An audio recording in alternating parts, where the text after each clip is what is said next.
Bạn đã quen với nhịp sống mạnh mẽ của Euro USD và bạn hiểu rõ từng cú bứt phá của vàng khi mà thị trường có tin tức.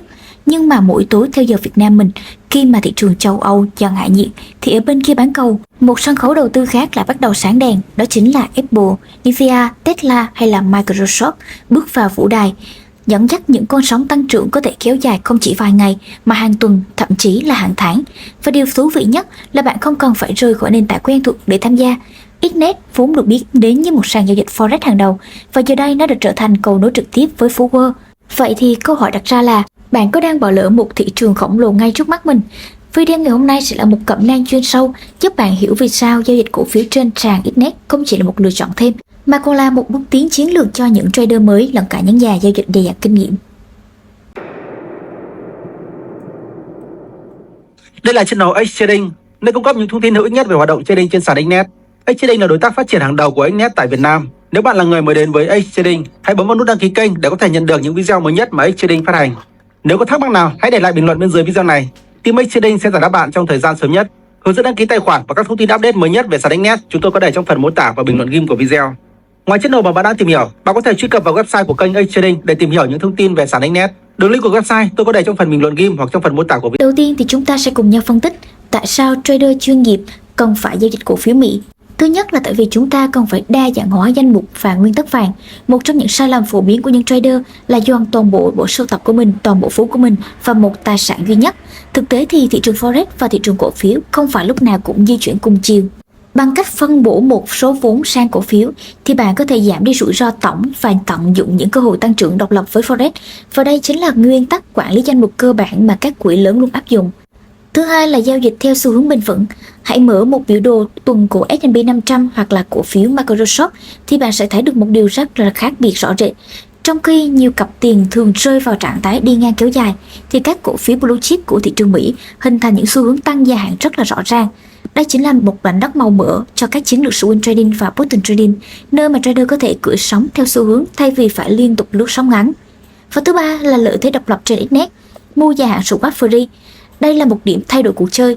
Hầu hết các sàn giao dịch sẽ tính phí qua đêm swap khá cao cho các lệnh giữ dài. Nhưng với XNET thì các vị thế mua cổ phiếu Mỹ sẽ được miễn phí swap. Điều này sẽ cho phép bạn giữ lệnh nhiều tuần hoặc là nhiều tháng mà không lo tài khoản bị bào mòn mỗi đêm. Đây chính là lợi thế chiến lược khổng lồ, đặc biệt dành cho những ai theo trường phái đầu tư theo xu hướng trung và dài hạn. Tiếp theo là luật chơi khác biệt của thị trường cổ phiếu Mỹ. Đầu tiên là giờ giao dịch và thanh khoản. Khác với Forex 24/5 thì thị trường chứng khoán Mỹ chỉ hoạt động theo giờ Mỹ. Đối với trader Việt Nam thì giờ vàng là từ 20 giờ 30 phút cho đến là 21 giờ 30 phút tối, trùng với giờ mở cửa của thị trường Mỹ. Đây chính là thời điểm thanh khoản cao, biến động rõ rệt và rất là lý tưởng để vào lệnh theo chiến lược đã chuẩn bị sẵn. Thứ hai là nhịp đập của cổ phiếu Mỹ báo cáo thu nhập. Trong Forex thì non-farm có thể khiến thị trường bùng nổ mỗi tháng, còn với cổ phiếu thì trận cầu lớn diễn ra mỗi quý khi mà các doanh nghiệp công bố báo cáo thu nhập hàng năm, hàng tháng của mình. Chỉ trong vài phút sau khi mà báo cáo phát hành thì giá cổ phiếu có thể tăng hoặc giảm hàng chục %, tạo nên những khoảng trống giá khổng lồ. Đây là một cơ hội lớn nhưng cũng đòi hỏi trader phải nắm lịch công bố và quản lý rủi ro thật là chặt chẽ. Thứ ba là phân tích cơ bản đơn giản hơn. Không cần phải theo dõi lãi suất của nhiều quốc gia hay là các chính sách tiền tệ phức tạp. Với cổ phiếu thì bạn có thể tập trung vào những yếu tố gần gũi và cụ thể hơn, như là công ty sắp ra mắt những sản phẩm mới nào, doanh thu, lợi nhuận quý này có khác gì so với quý trước, và đối thủ cạnh tranh có động thái gì. Đây là những thông tin rõ ràng có thể tiếp cận dễ dàng và giúp bạn đưa ra quyết định nhanh và chính xác hơn. Thứ tư là đòn bẩy và CFD linh hoạt. Trên Internet thì bạn có thể giao dịch cổ phiếu thông qua hợp đồng CFD với đòn bẩy, và điều này cho phép bạn bắt đầu với vốn nhỏ, mua cổ phiếu phân đoạn và dễ dàng thực hiện bán khống, điều mà thị trường chứng khoán truyền thống khó mà làm được. Bạn vừa rồi thì bây giờ mình sẽ hướng dẫn cho các bạn cách mà phân tích và xem xét đầu tư một cổ phiếu. Ở đây thì mình đang ở trên sàn Internet, biểu đồ của sàn Internet. Và bây giờ thì mình sẽ hướng dẫn cho các bạn một cái cổ phiếu mà cơ bản và rất là nhiều nhà đầu tư tham gia là Apple nhé. Mã cổ phiếu của nó sẽ là AAPL. Các bạn sẽ gõ tìm kiếm, sau đó thì sẽ nhấn thêm nó vào. Và khi mà thêm nó vào rồi thì chúng ta sẽ vào biểu đồ của nó ha. Đây là biểu đồ của Apple. Và để phân tích cổ phiếu ấy, thì các bạn thứ nhất này phải cần tập trung vào những thông tin cơ bản của nó. Ví dụ như là sắp tới Apple sẽ có những sản phẩm nào ra mắt, hay là hiện tại nó đang có những cái bất cập gì về doanh thu, hay là những cái thông tin ngoài lề ảnh hưởng đến công ty hay không. Vì tất cả những thông tin này nó sẽ trực tiếp ảnh hưởng đến giá cổ phiếu của nó.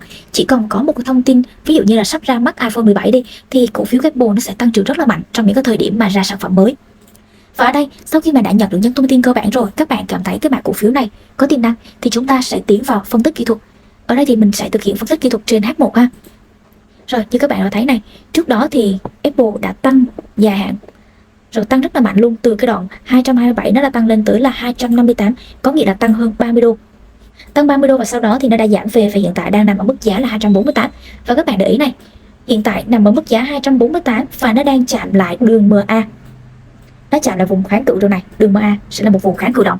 Thêm nữa, nhìn vào RSI thì các bạn đã thấy nó đã khóa cái vùng quá bán rồi. Cho nên cái đoạn này thì chúng ta có thể phân bổ vốn ra để mà đặt lệnh mua lên ha. Mình ví dụ nha, ở cái đoạn này của thị trường nó đang nằm ở mức giá 248 thì lúc này các bạn có thể mua khoảng tầm đâu đó là 5 cổ phiếu Apple đi. Chúng ta sẽ đặt một lệnh mua ở đây. Và sau khi mà đặt lệnh mua ở đoạn này rồi thì mình sẽ bắt đầu theo dõi cổ phiếu thị trường của nó, xem các phiên tiếp theo thị trường của nó sẽ tăng hay là giảm. Và đừng quên là chúng ta phải luôn có những giới hạn dừng lỗ của mình. Và giới hạn dừng lỗ này sẽ tùy thuộc vào cái tầm nhìn của các bạn ha. Mình giả sử nếu như trong cái thời gian tới mà Apple tiếp tục giảm thì chúng ta lại tiếp tục tìm những cái vùng giá mới để mà vào lệnh. Đừng dồn hết tất cả những số tiền của bạn vào một lần đánh. Ví dụ bạn thấy nó giảm mà bạn muốn mau chóng mua dồn 100% số vốn của bạn thì lúc này rất là nguy hiểm. Bởi vì thị trường thì chúng ta không có cái gì là chắc chắn hết, nên là chúng ta phải tính những xác suất rủi ro có thể xảy ra. Đấy là cách các bạn có thể phân tích một cổ phiếu. Tương tự những cái cổ phiếu khác như là Microsoft hay là Tesla cũng vậy thôi. Chúng ta phải phân tích từ những cơ bản trước, sau đó thì chúng ta mới phân tích kỹ thuật, sau đó cuối cùng là quyết định vào lệnh. Thị trường cổ phiếu Mỹ trên Internet không chỉ là một lựa chọn thay thế, mà là một cơ hội thật sự để nâng cấp tư duy và chiến lược giao dịch của bạn. Từ việc đa danh hóa danh mục đầu tư, tận dụng các xu hướng dài hạn, đến những ưu đãi swap free độc quyền, tất cả tạo nên một hệ sinh thái hoàn hảo cho tất cả trader chuyên nghiệp lẫn là trader mới. Hãy bắt đầu từ những cái tên bạn hiểu rõ nhất như là Apple, Tesla, Microsoft và áp dụng những kỹ năng phân tích mà bạn đã thành thạo từ Forex. Và quan trọng hơn, đừng để những cơ hội lớn trôi qua mỗi tối khi mà thị trường Mỹ mở cửa. Thị trường Forex giúp bạn tạo ra phản xạ, thị trường chứng khoán Mỹ sẽ giúp bạn nâng tầm tư duy và hãy để Internet trở thành cây cầu đưa bạn đến những con sóng tăng trưởng thực sự.